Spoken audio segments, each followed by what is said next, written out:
What's up, everybody? Thanks for clicking this video. Thanks for tuning into my channel. My name is Simon Hill, Black American from Louisiana, coming to you live from Budapest, Hungary. Today is February 16th, 2026, exactly 8 p.m. where I'm at right now. And we are completing our 18th book in our Book to React series today. We are finishing the book Revolutionary Suicide by Huey P. Newton, the founder of the Black Panther Party, along with Bobby Seale. If you're watching the vertical live stream, I have a picture that's not the cover of the book, and I wanted to end with this picture. It is a picture of Bobby Seale and Huey Newton, supposedly in 1973, after both of them beat their murder raps and after both of them had established a party, a revolutionary vanguard organization to help lead people in the fight against racism, white supremacy, and capitalism. Much love to these two brothers. These two brothers here are my heroes, and I'm so glad that we got to read this book together. Hopefully, you found Revolutionary Suicide by Huey P. Newton to be an enlightening read as well. And if you're watching this in the future, I encourage all of you to buy the book. Make sure this book stays in print, or read it yourself online if you're able to find it. And shout out to everybody who's been showing love to these live streams. This is by far the biggest book react we've ever done. I repeat, this is the biggest book react we have ever done. The most views, the most attention, the most comments, the most likes in every metric. This book has been the biggest part of the Book to React series. And I'm just so humble to say thank you to Huey P. Newton for allowing me to dive into his world, because he didn't have to write this book, but he wrote this book for us in posterity. And I want to give a shout out and thanks to everybody who helped keep Huey's name alive, memory alive, and story alive. So yeah, I'm just very honored that I could be the conduit for keeping Huey's memory alive. You know what I'm saying? So, yeah, without further ado, we will be reading the final 3 chapters of this book, chapter 31, 32, and 33,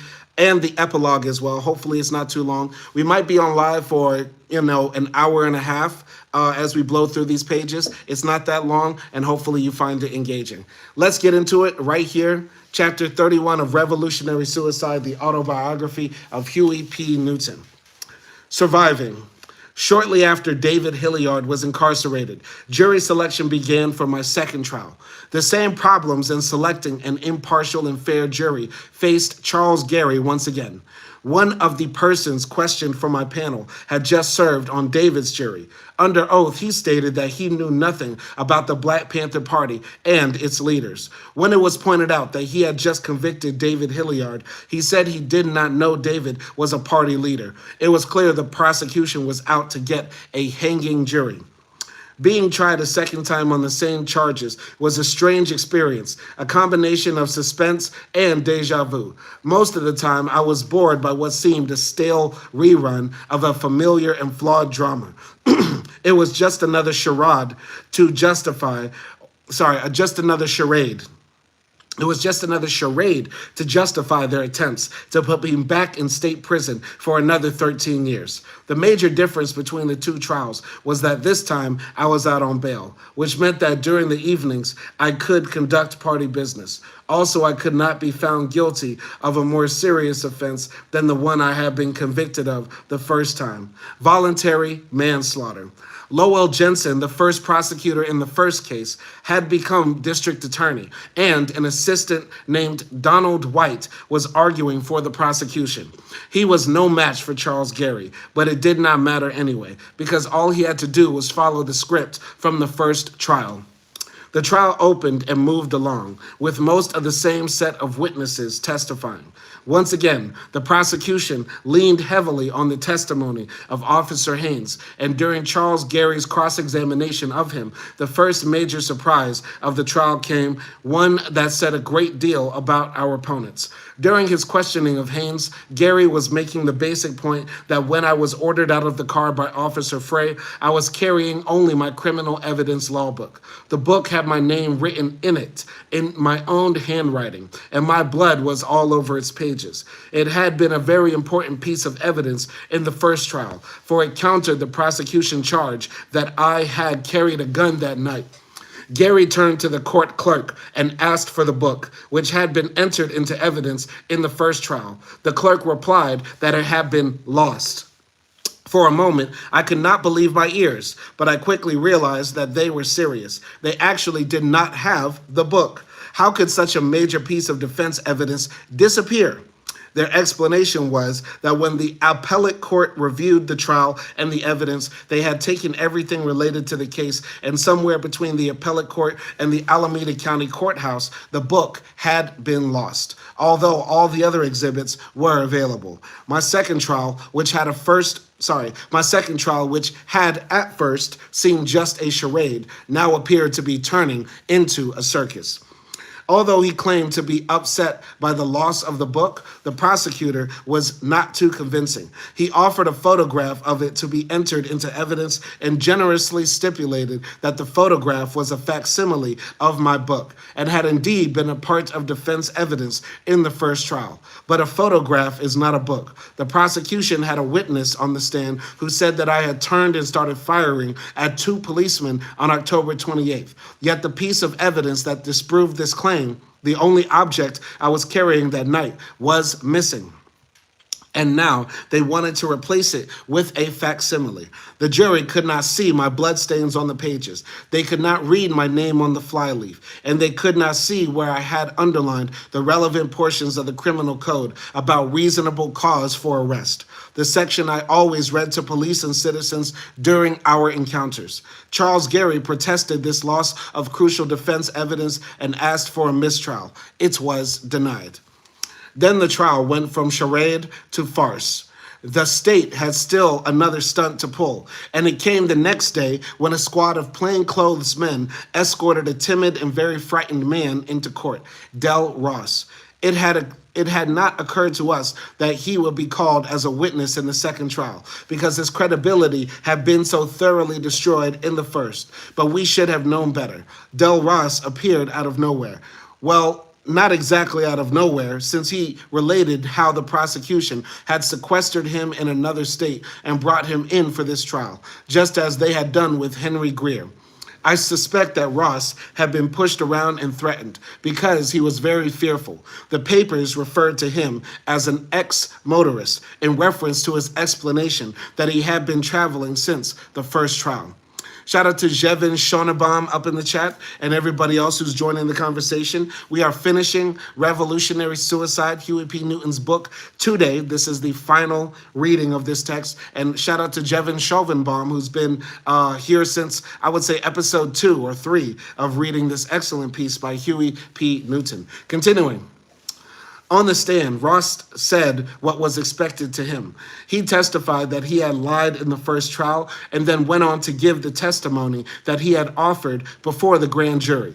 After listening to his admission that he had perjured himself in the first trial, the court was nonetheless agreeable to his placing his testimony in evidence. Yet anybody who saw that intimidated soul meekly agreeing to the questions of the prosecutor would have had trouble taking his testimony seriously.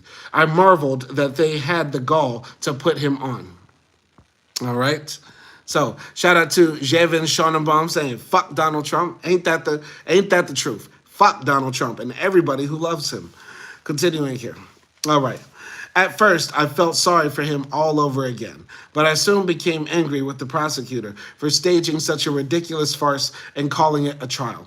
I was looking forward to the moment when Charles Gary would go to work on Ross in his cross-examination.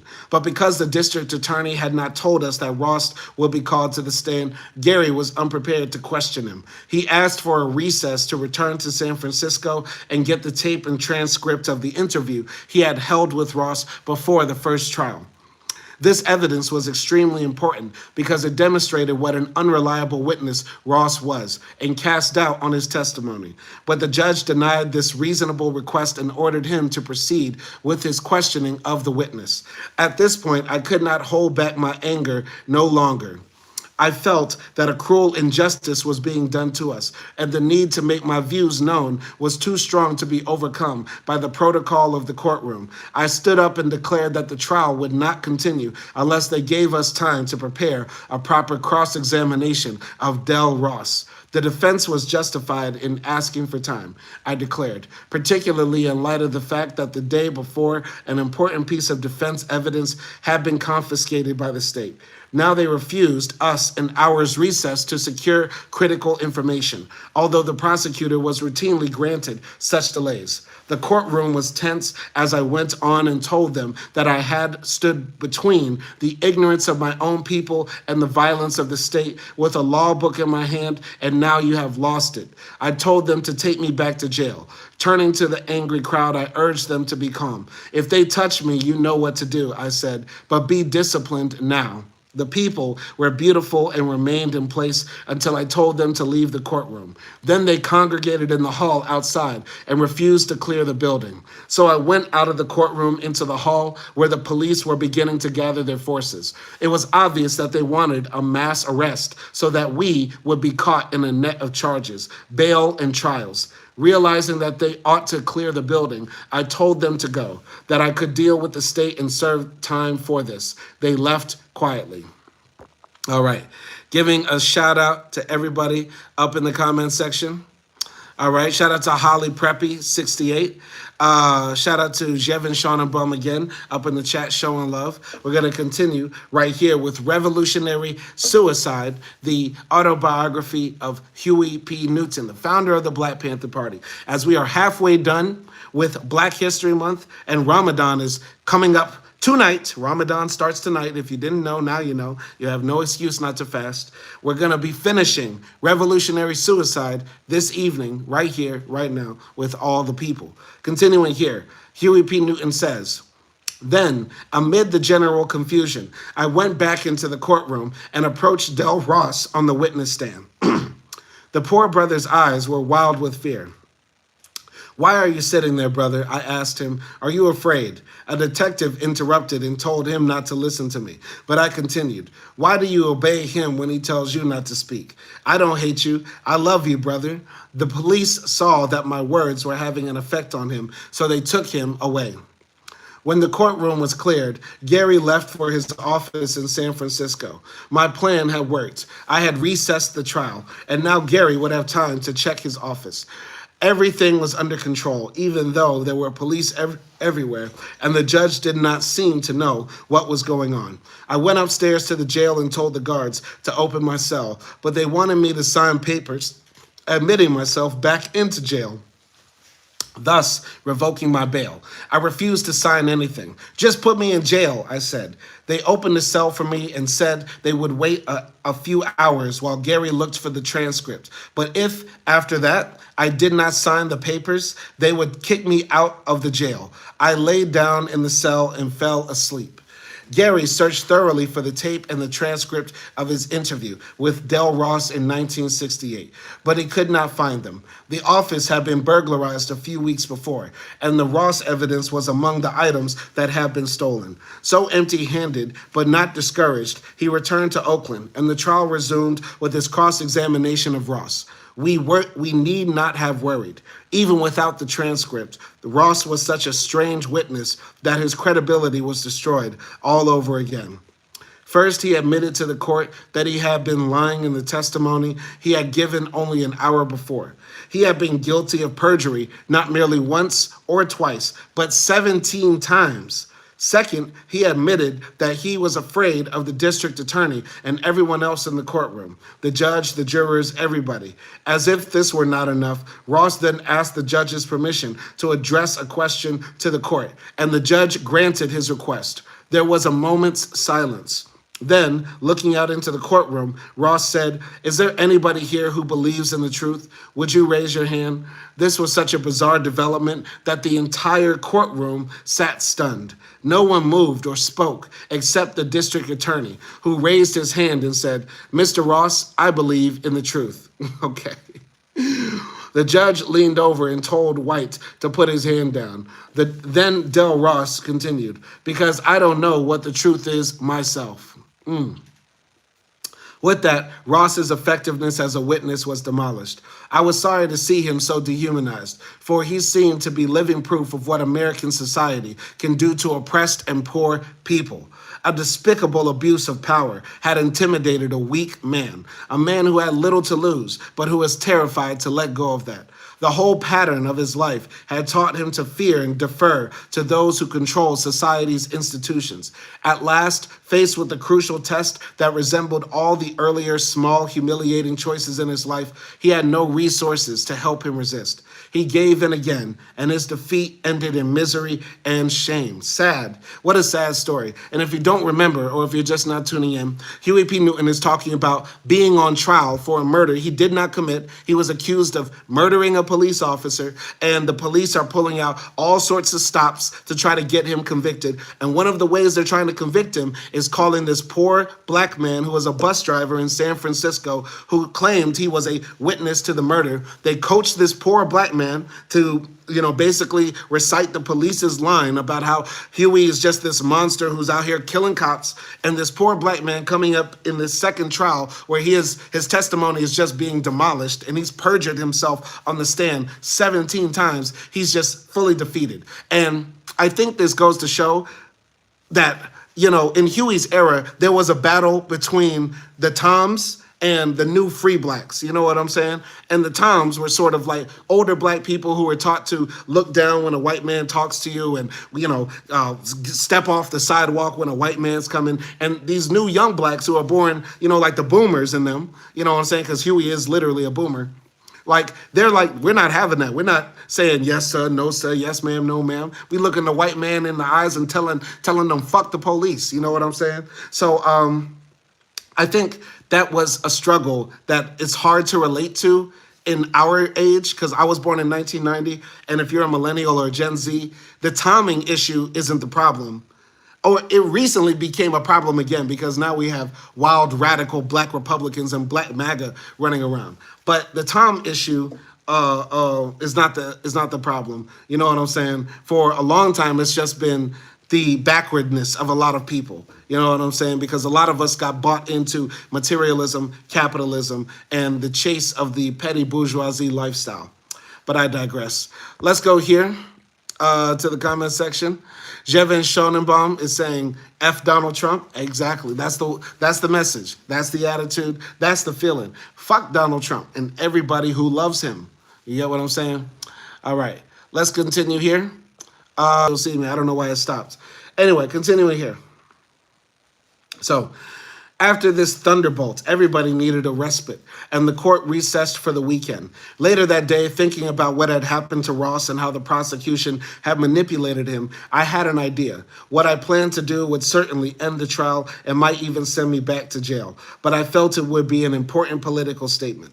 When the trial resumed the next Monday morning, I would stand up again and announce that I was making a citizen's arrest of the prosecutor for aiding and abetting a felony, to wit, the perjured testimony of Del Ross. Then I would ask the judge to assist me in making this arrest of the prosecutor. Since the judge would undoubtedly refuse to do so, I would then turn to the jury and ask them to assist me in making a citizen's arrest of the prosecutor and judge. My action would demonstrate to the public that it is difficult for an ordinary citizen to get justice in the courts when those who are trying him break the law to get him convicted.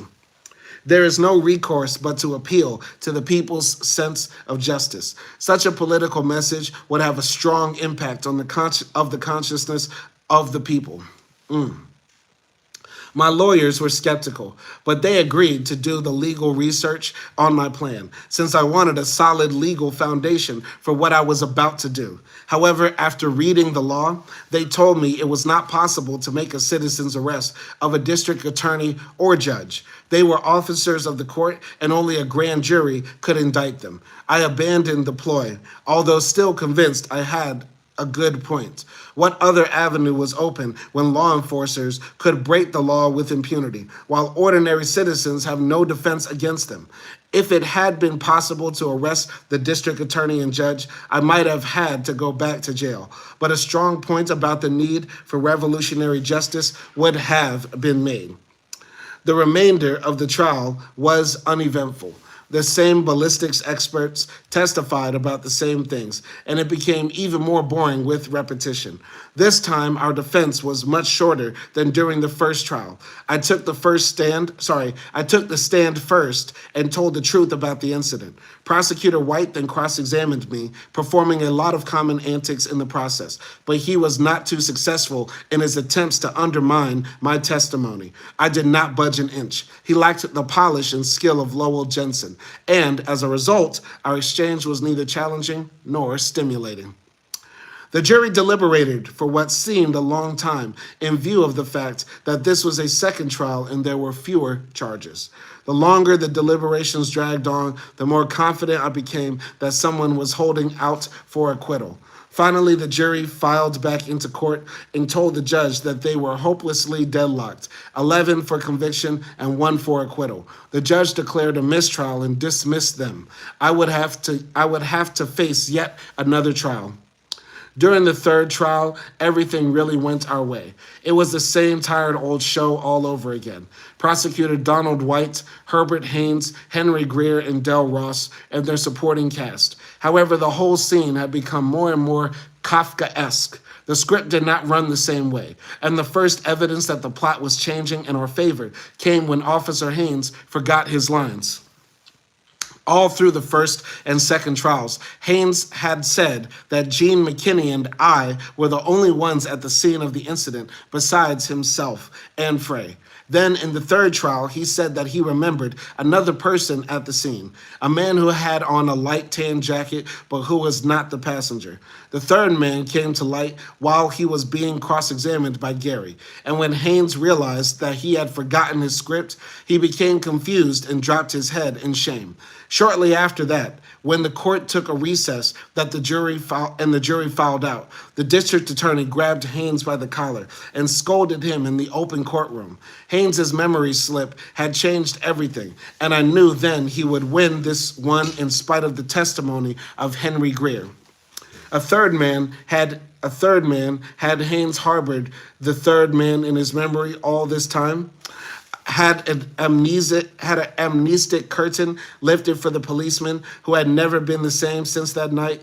Was the third man the real killer of Frey, whom Haynes had covered up for all these years? Had the state given up, and was the introduction of the third man their way out? The questions were academic now, the state's motives and conspiracies banal and irrelevant.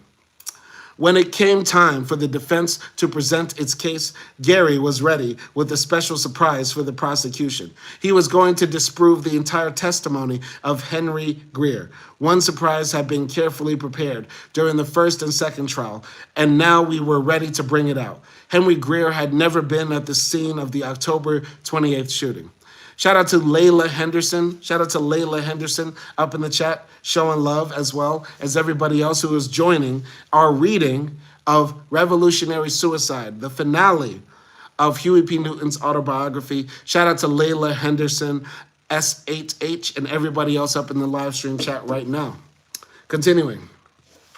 During Gary's cross-examinations of the prosecution witnesses, especially the police who were there that morning, he had been careful always to ask about the location of and get a description of every person and every object within a radius of 60 yards from the scene of the shooting. He had asked each policeman to describe everything he had observed when he arrived. Not one policeman would say he saw a bus. Why? Because there was no bus. None of them was willing to perjure himself, even though all of them were willing to let the bus driver commit perjury.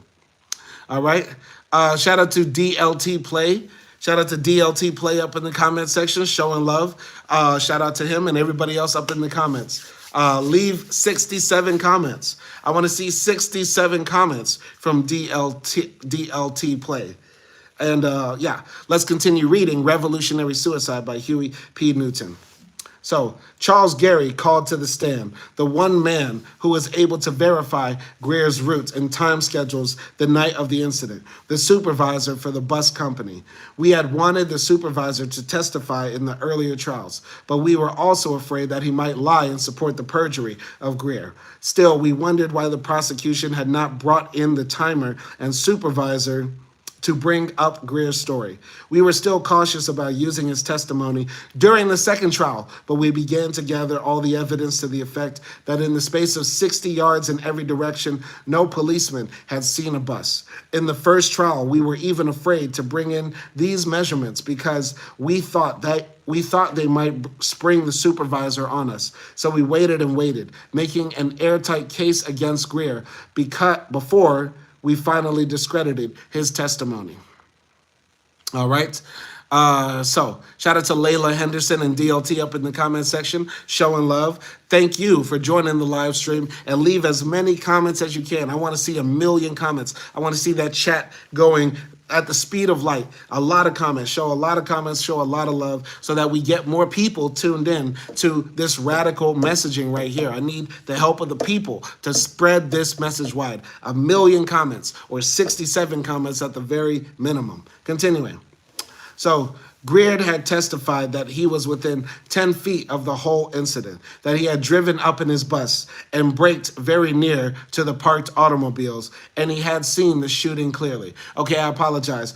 Greer is the bus driver, not Del Ross. Del Ross is another guy who claimed to be a witness, but was just basically broken by the state. Anyway, with a 60-foot bus so close to the scene, it will be difficult for a policeman to miss it, and yet no one of them testified to seeing it. When we became sure of our evidence, we called in the bus superintendent, and he testified that according to the company records of the route, Greer followed in Greer's own time schedule.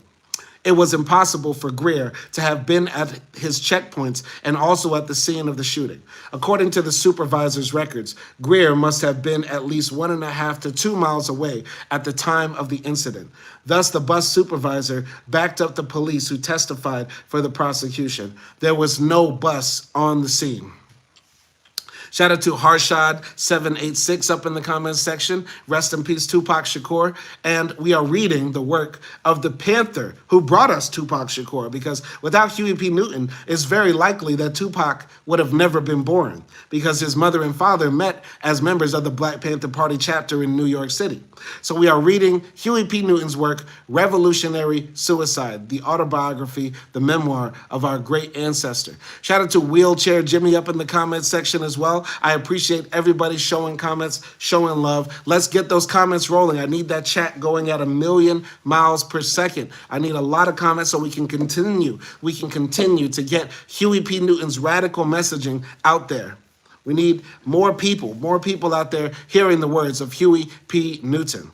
Shout out to Afshana Shansari, 2683. Afshana Sansari, 2683. Shout out to you, and shout out to Layla Henderson once again. Let's continue here. So the prosecutor's case was steadily growing weaker. First Ross, now Greer. This time the jury deadlocked 6-6, and the judge finally had to declare another mistrial. I was summoned to appear in court again on December 15th to have the date set for a fourth trial, but I felt that the charges would be dropped because the prosecutor's main witnesses were no longer credible. I was right. At the hearing on December 15th, Lowell Jensen appeared in court. I had not seen him since my bail hearing during the summer of 1970. After the judge opened the proceedings, Jensen rose to speak, saying that he had never thought he would see the day when he would be in court asking for a dismissal of my case. The judge looked at him. "Are you asking for a dismissal in the interest of justice?" he asked, using the proper legal terminology. Jensen replied, "No, it's not in the interest of justice, because it's not just. I didn't think I would ever have to say these words, but I think the case should be dismissed." Just a hating-ass prosecutor. Fuck the DA. Fuck the district attorney, fuck the state prosecutor, fuck the federal prosecutors. They're all bastards, just as bad as the cops. Just as bad as the cops. What a hater. Of course, it's in the interest of justice to free Huey P. Newton if you keep on trying him for this murder and the jury keeps coming back and saying there's reasonable doubt. Ain't that how the court system is supposed to work? Isn't that justice in America? It should be beyond a reasonable doubt that a person is guilty, especially of the highest crime, murder. Yet and still, this racist district attorney is saying, yeah, it hurts me to say this, even though Huey keeps on beating our ass at trial 3 times in a row. It hurts me to say this, but we have to let him out. Ooh, the case should be dismissed. It's not in the interest of justice, but he needs to be dismissed. Anyway, I'm sorry. I hate our justice system so much. Anyway, continuing here. The dismissal was granted, bringing to an end the insane and unjust series of legal assaults that had started more than 4 years earlier. I had spent 33 months in prison. My family had suffered untold personal agony. The party had spent many thousands of dollars in my defense, money that could have been used to help the community. Jensen was right, but not in the sense he intended. Justice had not been served. Whew. And that's the end of that.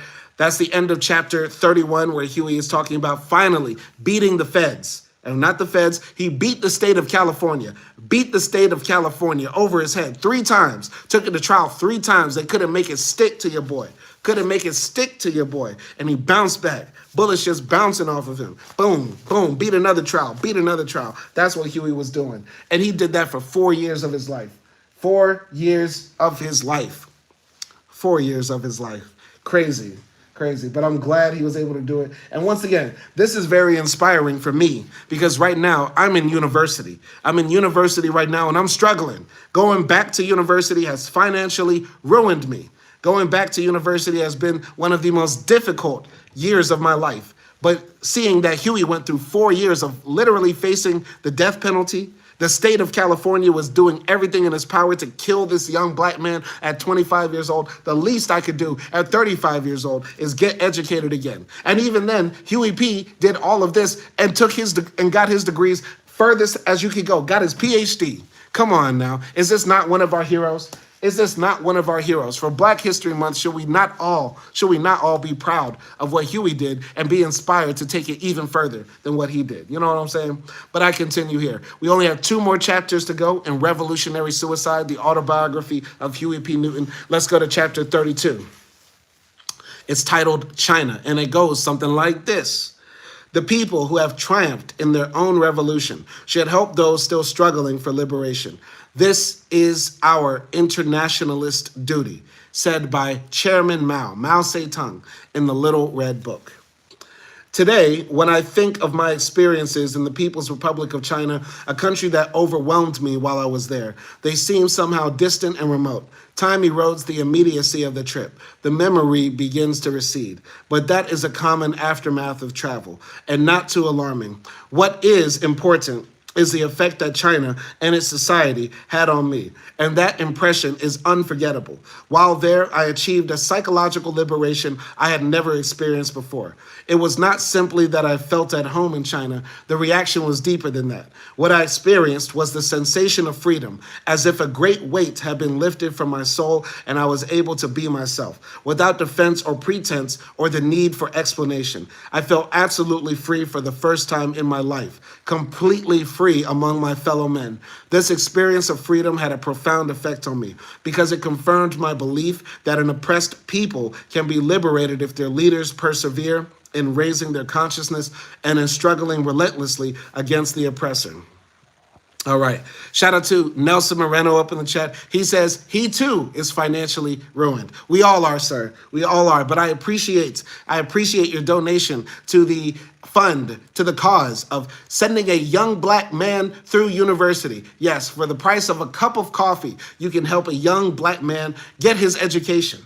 get his education. I appreciate that, Nelson, so much. All donations are appreciated, and they go directly towards the tuition fund. They go directly towards the tuition fund. Going here to Huey P. Newton's travel to China, what he's saying right there, I find so relatable. When I first traveled abroad, my first real far trip abroad out of the United States by myself as a man was in Guyana. I didn't exactly feel free, but when I first hit Tunisia, boy, I felt free. But that was an experience. When I first hit Tunisia and landed in Africa, you know what I'm saying? And I'm pretty sure I'm one of the first people in my family's lineage for hundreds of years to go back to Africa. You know what I'm saying? That shit moved me a lot. So, yeah, what he was saying here about China is very relevant for me and very relatable. Continuing here. Because my trip was so brief and made under great pressure, there were many places I was unable to visit and many experiences I had to forego. Yet there were lessons to be learned from even the most ordinary and commonplace encounters. A question asked by a worker, the response of a schoolchild, the attitude of a government official. These slight and seemingly unimportant moments were enlightening, and they taught me much. For instance, the behavior of the police in China was a revelation to me. They are there to protect the people and help the people, not to oppress them. Their courtesy was genuine. No division or suspicion exists between them and the citizens. This impressed me so much that when I returned to the United States and was met by the tactical squad at the San Francisco airport, they had been called out because nearly 1,000 people came to the airport to welcome us back. It was brought home to me all over again that the police in our country are an occupying, repressive force. I pointed this out to a customs officer in San Francisco, a black man who was armed, explaining to him that I felt intimidated seeing all the guns around. I had just left the country, I told him, where the army and the police are not the opposition to the people, but are their servants. That's something I can relate to, too. When I traveled back to America, you know what I'm saying? Like, when you enter any country, you're going to see, like, armed men at the ports of entry, right? When you land at the airport, you go through customs, you go through passport control, you're going to see some guns, you know what I'm saying? You might land in a country where them boys carrying big sticks, or you might see them little peepees. You know what I'm saying? You don't know what you're going to see. But there is something about when you land in America and you go through customs and border patrol, boy, it's something else. There is that intensity. Even I feel it as a citizen. You know what I'm saying? That they're going to do something to me. And I haven't been back to America since all the ICE stuff started popping off. The last time I was in America, Trump was literally getting sworn in. And then he started doing Doge shit. And then I was out. You know what I'm saying? So I've been fortunate enough not to live in Trump's America most of his presidency. You know what I'm saying? So glad about that. But it is very strange, coming back to America and getting hit with the reality like, oh, our police kill people, and those people are us. You know what I'm saying? Anyway, we only have about 10 more pages left to go on Revolutionary Suicide by Huey P. Newton. Let's continue right here. I received the invitation to visit China shortly after my release from the penal colony in August 1970. The Chinese were interested in the party's Marxist analysis and wanted to discuss it with us as well as show us the concrete application of theory in their society. I was eager to go and apply for a passport in late 1970, which was finally approved a few months later. However, I did not make the trip at that time because of Bobby's and Erica's trial in New Haven. Nonetheless, I wanted to see China very much. And when I learned that President Nixon was going to visit the People's Republic in February 1972, I decided to beat him to it. My wish was to deliver a message to the government of the People's Republic and the Communist Party, which would be delivered to Nixon when he made his visit. Okay, gangster. I made the trip in late September 1971 between my second and third trials, going without announcement or publicity because I was under an indictment. I had only 10 days to spend in China. even though I had no travel restrictions and had been given a passport. The California courts could have tied me down at any time because I was under court bail, so I avoided the state's jurisdiction by going to New York instead of directly to Canada from California. Because of my uncertainty about what the power structure might do, I continued to avoid publicity after reaching New York, since it was not implausible that the authorities might place a federal hold on me, claiming illegal flight. By flying from New York to Canada, I was able to avoid federal jurisdiction, and once in Canada, I caught a plane to Tokyo. Police agents knew of my intentions, and they followed me all the way, right to the Chinese border. Two comrades, Elaine Brown and Robert Bay, went with me. I have no doubt that we were allowed to go only because the police believed we were not coming back. If they had known I intended to return, they probably would have done everything possible to prevent the trip. The Chinese government understood this, and while I was in China, they offered me political asylum. But I told them I had to return, that my struggle is in the United States of America. This is where I disagree with Huey. If you can get out of the United States, especially if you can get in on the ground floor of China, bro. It's 1970 something China. You're on the ground floor, bruh. You know, you could be balling right now. You could be balling if you got in on the ground floor. When Shanghai looked like Bangladesh. Back when Chengdu looked like Chattanooga. Bruh, imagine getting in on the ground floor of China and turning down that opportunity, bruh. That's like Steve Jobs offering you Apple stock for free. And you say, nah, bro, I got to build my own computers, bro. I got to do it. Nah, man, fuck that. Fuck that. If you can get out of America safely, freely, and also legally, my guy, take that. Take that. Pause, no diddy. Anyway, I'm going to continue here. Going through the immigration and customs services of the imperialist nations was the same dehumanizing experience we had come to expect as part of our daily life in the United States. In Canada, Tokyo, and Hong Kong, they took everything out of our bags and searched them completely. In Tokyo and Hong Kong, we were even subject to a skin search. I thought I had left that routine behind in the California penal colony, but I know that the penitentiary is only one kind of captivity within the larger prison of a racist society. When we arrived at the free territory where security is supposed to be so tight and everyone suspect, the comrades with the red stars on their hats asked us for our passports. Seeing they were in order, they simply bowed and asked us if the luggage was ours. When we said yes, they replied, "You have just passed customs." They did not open our bags, and when we arrived, or when we left. Shout out to China. As we crossed into China, the border guards held their automatic rifles in the air as a signal of welcome and well-wishing. The Chinese truly live by the slogan, "Political power grows out of the barrel of a gun," and their behavior constantly reminds you of that. For the first time, I did not feel threatened by a uniformed person with a weapon. The soldiers were there to protect the citizenry. The Chinese were disappointed that we had only 10 days to spend with them and wanted us to stay longer. But I had to be back for the start of my third trial. Still, much was accomplished in that short time, traveling to various parts of the country, visiting factories, schools, and communes. Everywhere we went, large groups of people greeted us with applause, and we applauded them in return. It was beautiful. At every airport, thousands of people welcomed us, applauding, waving their little red books, and carrying signs that read, "We support the Black Panther Party, down with U.S. imperialism," or "We support the American people, but the Nixon imperialist regime must be overthrown." Shout out to the Chinese. I know there are a lot of racist Chinese people, a lot of anti-Black Chinese people, xenophobic Chinese people, but that doesn't mean that we just discard all of China, because I think Harry Haywood, if I remember right, went to China as well and got a lot of love and treatment and good treatment from not only the party officials that met him, but also the regular people in China. So once again, the Chinese people who are woke are our allies, especially against anti-Blackness and racism and capitalism. You know what I'm saying? There's not a lot of those people, unfortunately, because we're living in a time of regression and right-wing expansion. But still, there are those people out there who are anti-racist in China and other parts of the global South or developing world or the red world, I would say. But I'm going to continue.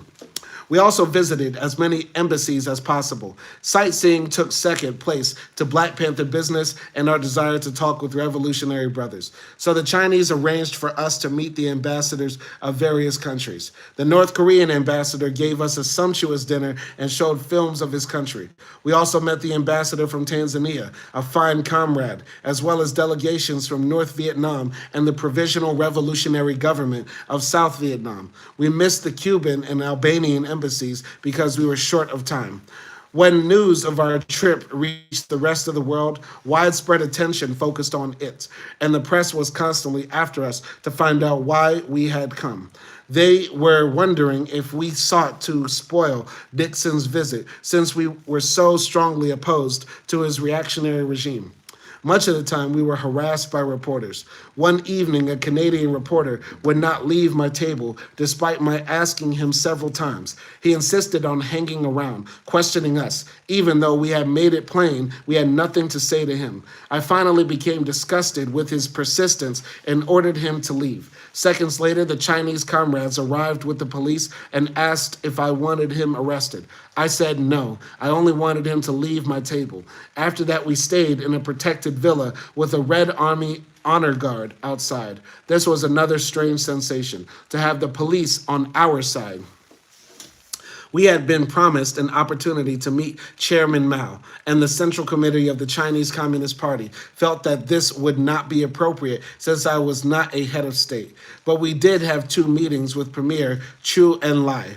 One of them lasted 2 hours and included a number of other foreign visitors. The other was a 6-hour private meeting with Premier Chu and Comrade Chiang Ching, the wife of Chairman Mao. We discussed world affairs, oppressed people in general, and Black people in particular. Very interesting, very interesting. Chiang Ching. We're discussing her in the live stream call-in show that we're doing of watching the documentary "Can't Get You Out of My Head." So very interesting that it's very interesting that Chairman Mao didn't want to meet Huey P. Newton. But I think at this time, Chairman Mao was very, very sick. If I remember right, he's going to die soon, like around 1970 something. You know what I'm saying? So Chairman Mao was probably very sick. I can't remember if Harry Haywood met Mao. I'll have to reread Black Bolshevik or just skim through that to find that section. But I feel like Harry Haywood was able to get an audience with Mao. And also W.E.B. Du Bois got an audience with Mao. And neither of those guys are heads of state, though they are honorary presidents of Black America, if you could say. Yeah, very interesting that the leader of the Black Panther Party couldn't get an audience with Mao, but Harry Haywood could. Anyway. On National Day, October 1st, we attended a large reception in the Great Hall of the people with Premier Chow En-lai and comrades from Mozambique, North Korea, North Vietnam, and the Provisional Government of South Vietnam. Normally, Chairman Mao's appearance is the crowning event of the most important Chinese celebration, but this year the chairman did not put in an appearance. When we entered the hall, a band was playing the Internationale, and we shared tables with the head of Peking University, the head of the North Korean army, and Comrade Chiang Ching, Mao's wife. We felt it was a great privilege. Everything I saw in China demonstrated that the People's Republic is a free and liberated territory with a socialist government. The way is open for people to gain their freedom and determine their own destiny. It was an amazing experience to see in practice a revolution that is going forward at such a rapid rate.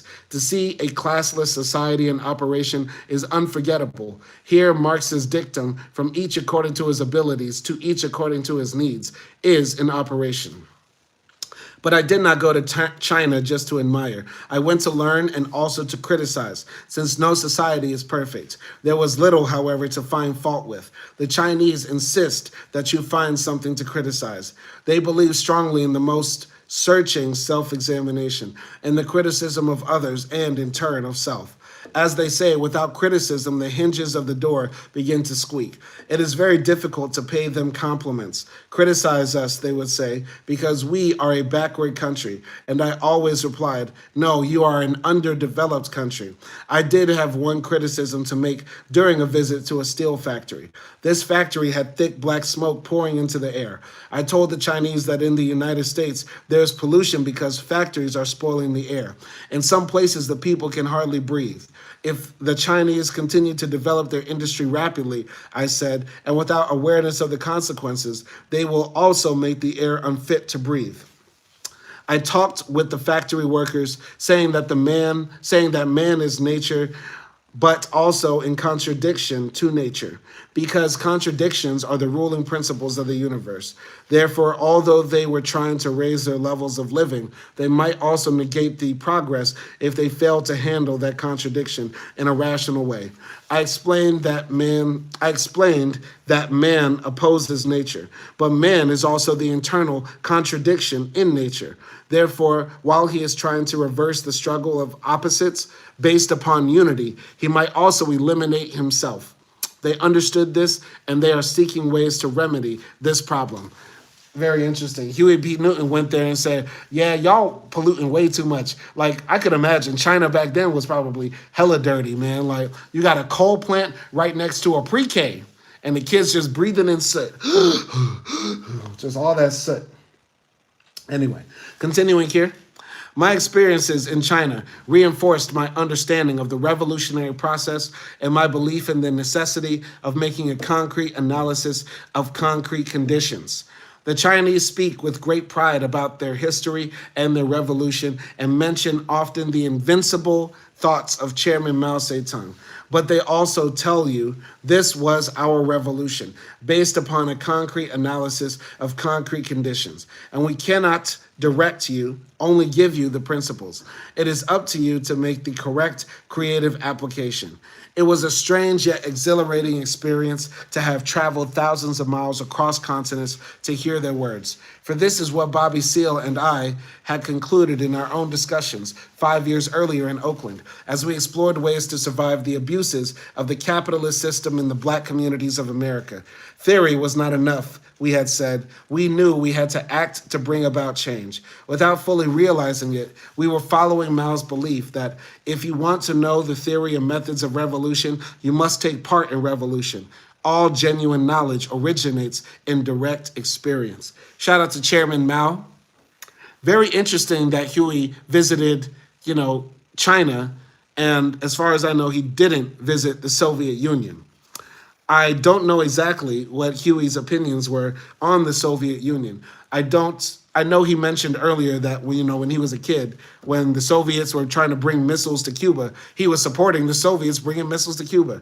He said partially he wanted to be a contrarian, but he was also sympathetic to the communist state, right? I don't know anything else. Nothing else comes to mind right now from this book. There's a lot that we've talked about and covered in this book, but the Soviet Union, if it was mentioned, left a very little impression. And I assume that's what Huey possibly wanted. Maybe he was more a Maoist or a fan of Chinese communism than more Russian state communism. I don't know. If you have any information, let me know. But continuing here. This is the final chapter. We are reading the final chapter of Revolutionary Suicide by Huey P. Newton. It's titled Chapter 33, The Defection of Eldridge and Reactionary Suicide. And after Chapter 33, we have the epilogue, and that will be a wrap. We are finishing Revolutionary Suicide. So if you have any comments, if you have any questions, if you have anything you want to say about this book or comments that you want me to read, put it in the chat. I will try to get to it at the end of the paragraph. So let's continue here. 33. We must undoubtedly criticize wrong ideas of every description. It certainly would not be right to refrain from criticism. Look on while wrong ideas spread unchecked and allow them to monopolize the field. Mistakes must be criticized and poisonous weeds fought wherever they crop up. Chairman Mao in the Little Red Book. The defection of Eldridge and reactionary suicide. A revolutionary party is under continual stress from both internal and external forces. By its very nature, a political organization dedicated to social change invites attack from the established order. I repeat, by its very nature, a political organization dedicated to social change invites attack from the established order, constantly vigilant to destroy it. This danger is taken for granted by the committed revolutionary. Indeed, oppression first shaped the spirit of resistance within him, and so it can neither defeat nor destroy his resolve. But he has two far greater enemies: the failure of vision and the loss of the original revolutionary concept. Either of these can lead to alienation from those the revolutionary seeks to set free. Eldridge Cleaver was guilty of both. When I came out of prison in August 1970, the party was in shambles. This was understandable for a number of reasons. Bobby and I had been off the streets and in jail for a long time, and it had been difficult to direct the party on a day-to-day basis from prison cells. Then, too, the party was harassed and beleaguered. Intelligence organizations throughout the country had become obsessed with the desire to destroy the Black Panther Party. Many of the brothers had been hunted down, imprisoned, or killed. These external assaults were formidable, but there was a far more serious reason for the party's difficulties, one that threatened its very raison d'etre. The party was heading down the road to reactionary suicide.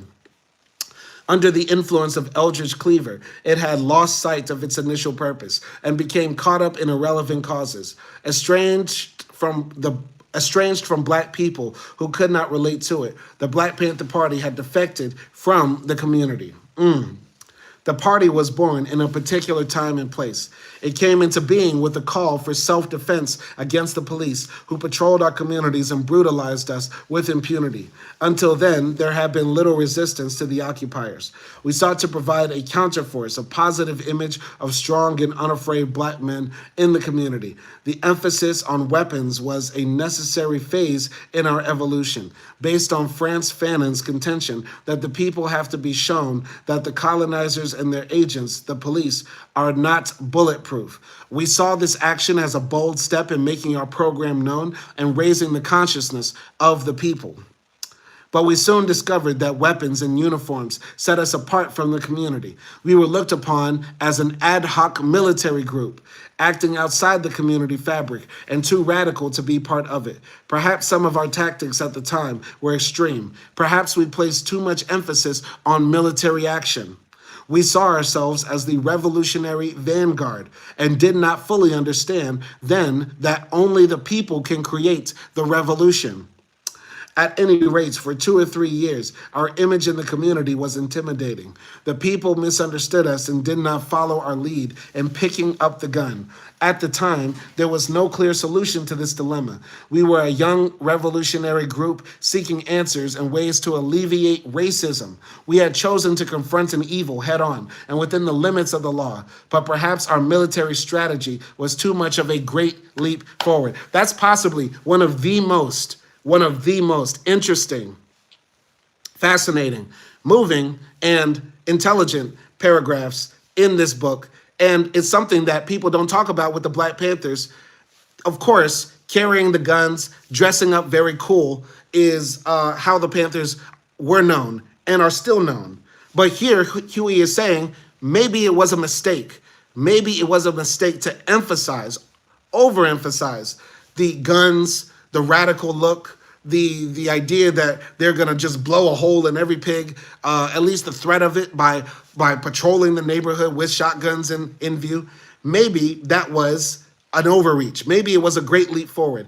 I know a lot of people like to claim the Black Panthers, their legacy. They like to look up to the image and think about the idea of these strong Black men with shotguns and ARs and AKs and all sorts of shit patrolling the neighborhood. But here, Huey is saying in his own words, maybe the gun was a bad idea. And when you think about all the pain it caused him, 4 years of his life in jail, and most of it facing the death penalty, his comrades going to jail, some of them getting killed. Does Huey not back up what I say, that the gun will not liberate us? The gun will not get us free. I know there's a lot of black men out there who want to, parade around like they're the new Black Panthers and carry the shotguns and the pistols on their hips and all sorts of shit. Where did it get the Panthers? Huey is acknowledging right here in this paragraph that the gun was a mistake. The gun was a mistake. And there's ways to liberation. The revolution will happen through the people. The revolution will happen through the people. I know a lot of people like to misquote Gil Scott-Heron or just bring this quote up for no reason because they think it's edgy and cool. The revolution will not be televised. The revolution will not flow through the barrel of a gun of a bunch of hardhead, knucklehead militia members. The revolution comes from the people. When the people have had enough, that's the revolution. That's what we're looking for. And here, Huey is saying that what we did was give a misinterpretation to the people. The people looked at us with our guns and our berets and our black leather coats and said, those guys are going to be the ones to lead the revolution. No. Huey is saying here, maybe it should have been us teaching the people how to have the revolution, how to be revolutionaries. But I digress. Y'all don't want to hear that. Y'all just want to continue to give your money to the white man by buying more guns. You just want to give more money to the white man by buying more guns. Y'all niggas ain't never going to get free. I'm sorry. I could talk all day about this, but I digress. Let's continue here. Let's continue here with Revolutionary Suicide, the final chapter of Huey P. Newton's memoir. So Huey P. Newton says, nonetheless, I believe that the Black Panther approach in 1966 and 1967 was basically a good and necessary phase. Our military actions called attention to our program and our plans for the people. Our strategy brought us dedicated members and it gained the respect of the struggling peoples of the third world. Most important, it raised the consciousness of black and white citizens about the relationship between police and minorities in the country. It is difficult to realize now how much police relations with the black community have changed in 6 short years. Our communities are still not free from brutal incidents and corruption, but it is nonetheless true that police departments have become more sensitive to the problems of urban minorities. Today, it is the rare police commissioner who has not tried to establish some form of public relations between police and blacks. The average citizen, too, has a greater awareness of police abuses that once were systematically overlooked. This advance in consciousness is due in large part to our military phase. Ho Chi Minh said that military tactics made public for military reasons are unsound, while military tactics made public for political reasons are perfectly correct. We have done as he said. Our military strategies are now known for political reasons. So, I know it might sound like Huey is contradicting everything I just said, but I don't think he's contradicting himself. I still stand by his earlier paragraphic quote where he said, maybe this was a mistake. And yes, he can bring up these quotes from Mao that says military actions done for political reasons are perfectly correct. I still think that Huey would look back in total at what the Panthers did and say maybe the mistake was overemphasizing that, or not diverting away from that. Maybe that strategy was effective in getting people to know about the Panthers, getting the police to chill and stop murdering and beating up innocent, unarmed black people in the ghetto. Maybe that might have been a good strategy, but I think Huey would have said we should have pivoted to something else quicker. And they did pivot. They pivoted to the survival programs, like the free breakfast program and the ideological training camp that they set up in Oakland. You know what I mean? They did pivot. And those programs are just as famous as them with the guns. But I still think people pair the guns have to be a part of the Panthers. The guns have to be a part of the idea of what the Black Panther Party should be about. And that's not what it is. That's not what it is. But I'm going to continue here. Huey P. Newton says in Revolutionary Suicide in the final chapter, but the revolution is not an action. It is a process. Times change and policies of the past are not necessarily effective in the present. Our military strategies were not frozen. As conditions changed, so did our tactics. Patrolling the community was only one step in our 10-point program and had never been regarded as a sole community endeavor of the Black Panther Party. As a matter of fact, the right to bear arms for protection appeared near the end of our program as point 7 and came only after those demands were considered far more urgent. freedom, employment, education, and housing. Our community programs, now called survival programs, were of great importance from the beginning. We had always planned to become involved in Black people's daily struggle for survival and sought only the means to serve the community's needs. But the party was sabotaged from within and without. For years, the establishment media presented a sensational picture of us, emphasizing violence and weapons. Colossal events like Sacramento, the Ramparts confrontation with the police, the shootout of April 6, 1968, were distorted and their significance never understood or analyzed. Furthermore, our 10-point program was ignored and our plan for survival overlooked. The Black Panthers were identified with the gun, as he says right here. Eldridge Cleaver identified with other negative aspects of the party. It is not coincidence that he joined the party only after the Ramparts confrontation. What appealed to him were force, firepower, and the intense moment when combatants stood at the brink of death. For him, this was the revolution. Eldridge's ideology was based on the rhetoric of violence. His speeches abounded in either-or absolutes, like either pick up the gun or remain a sniveling coward. He could not support the survival programs, refusing to see that they were a necessary part of the revolutionary process, a means of bringing the people closer to the transformation of society. He believed this transformation could take place only through violence, by picking up the gun and storming the barricades, and his obsessive belief alienated him more and more from the community. By refusing to abandon the position of destruction and despair, he underestimated the enemy and took on the role of reactionary suicide. Long before Eldridge's actual defecting from the party, he had taken the Long before Eldridge's actual defection from the party, he had taken the first steps of his journey into spiritual exile by failing to identify with the people. So he began to separate himself from the people, is essentially what he's saying. Eldridge lost touch. He was too far gone. He was loopy. He shunned the political intimacy that human beings demand of their leaders. When he fled the country, his exile became a physical reality. Eldridge had cut himself off from the revolutionary's greatest source of strength, unity with the people, a shared sense of purpose and ideals. His fight was a suicidal gesture, and his continuing exile in Algeria is a symbol of his defection from the community on all levels, geographical, psychological, and spiritual. From a dialectical point of view, something positive has arisen out of Eldridge's defection. While he and his followers still identify with aspects of the party that once alienated us from the community, the party has moved in a different direction. He has taken the media's image squarely upon his own shoulders. We are glad to be free of the burden. What little we lost in credibility, we have gained in a wider acceptance of the party by the community. We have reached a more advanced state. There has been a qualitative leap forward, a growth in consciousness. Camus wrote that the revolutionary's real generosity toward the future lies in giving all to the present. This, he says, grows out of an intense love for the earth, for our brothers, for justice. The Black Panther Party embraces this principle. By giving all to the present, we reject fear, despair, and defeat. We work to repair the breaches of the past. We strive to carry out the revolutionary principle of transformation, and through long struggle, in Camus' words, to remake the soul of our time. And that's the end. That's the end of Revolutionary Suicide, chapter 33. And that's a final nail in the coffin on reactionary sentiment, losing touch with the people, not being grounded is essentially what he's saying. Like, Huey was against the idea of being an armchair philosopher. Huey was against the idea of just sitting in your living room talking about it. He was like, you got to be outside. You got to touch the people. Pause. You got to be out there feeding the people, talking to the people, listening to the people. You know what I'm saying?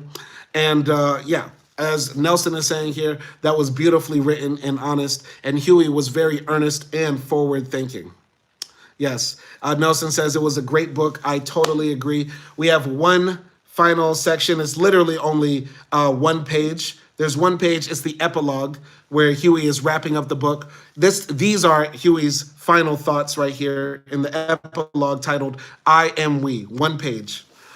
There is an old African saying, I am we. If you met an African in ancient times and asked him who he was, he would reply, I am we. This is revolutionary suicide. We, all of us, are the one and the multitude. So many of my comrades are gone now. So some tight partners, crime partners, and brothers off the block are begging on the street. Others are in asylum, penitentiary, or grave. They are all suicides of one kind or another who had the sensitivity and tragic imagination to see the oppression. Some overcame. They are the revolutionary suicides. Others were reactionary suicides who either overestimated or underestimated the enemy. But in any case, were powerless to change the conception of the oppressor. The difference lies in hope and desire. By hoping and desiring, the revolutionary suicide chooses life. He is, in the words of Nietzsche, an arrow of longing for another shore. Both suicides despise tyranny, but the revolutionary is both a great despiser and great adorer who longs for another shore. I repeat, both suicides despise tyranny, but the revolutionary is both a great despiser and a great adorer who longs for another shore. The reactionary suicide must learn, as his brother, the revolutionary, has learned, that the desert is not a circle. It is a spiral. When we have passed through the desert, nothing will be the same. You cannot bare your throat to the murderer. As George Jackson said, you must defend yourself and take the dragon position as in karate and make the front kick and the back kick when you are surrounded. You do not beg because your enemy comes with a butcher knife in one hand and the hatchet in the other. He will not become a Buddhist overnight. The preacher said the wise man and the fool have the same end. They go to the grave as a dog. Who sends us to the grave? The unknowable, the force that dictates to all classes, all territories, all ideologies. He is death, the big boss. An ambitious man seeks to dethrone the big boss, to free himself, to control when and how he will go to the grave. There is another illuminating story of the wise man and the fool found in Mao's Little Red Book. A foolish old man went to North Mountain and began to dig. A wise man passed by and said, "Why do you dig, foolish old man? Do you not know that you cannot move the mountain with a little shovel?" But the foolish old man answered resolutely, "While the mountain cannot get any higher, it will get lower with each shovel. When I pass on, my son and his sons will go on making the mountain lower. Why can't we move the mountain?" And the foolish old man kept digging, and the generations that followed after him. And the wise old man looked on in disgust. But the resoluteness and the spirit of the generations that followed the foolish old man touched God's heart. And God sent 2 angels who put the mountain on their backs and moved the mountain. This is the story Mao told. When we spoke of God, he meant the 600 million who had helped him to move imperialism and bourgeois thinking, the 2 great mountains. The reactionary suicide is wise, and the revolutionary suicide is a fool. A fool for the revolution in the way that Paul meant when he spoke of being a fool for Christ. The foolishness can move the mountain and oppression. It is our great leap in our commitment to the dead and the unborn. We will touch God's heart. We will touch the people's heart, and together we will move the mountain. And that is the official end of Revolutionary Suicide by Huey P. Newton. An excellent book. There were some parts I didn't like. I'm not a fan of part 5 of the book where he's talking about his court cases and stuff like that. I'm not a fan of, a lot of the talk about, trial and lawyers and stuff like that. But I did really like the theory aspects, learning more about this man's life, hearing about his childhood in my hometown of Monroe, Louisiana, where he is from as well. And also just getting very inspired, man. This was a young, brave, educated, dedicated, disciplined brother. And we should all look up to Huey P. Newton, as well as Bobby Seale, whose book we will eventually get around to reading one day. So shout out to both of these brothers, and much love to them and their legacies. All power to the people. All power to the people. Let me give a shout out to everybody who joined the live stream chat. Nelson Moreno asked, "What's next?" I don't know what's next. if you have a suggestion. I know you suggested a book a while ago, and I did download it. I forgot the name. I think it's called Capitalism something. We might read that because I saw it's a short text, and I think we could get through it in a week or so. So yeah, if you have a book that you think we should do, put it in the comments. Capitalism, Realism. Yes, yes. We might read that next because I got some time for that. So we might do that. We got movie reviews coming up. We have Goodbye Lenin coming up. I know I've been promising this for a while, but we got to get on that.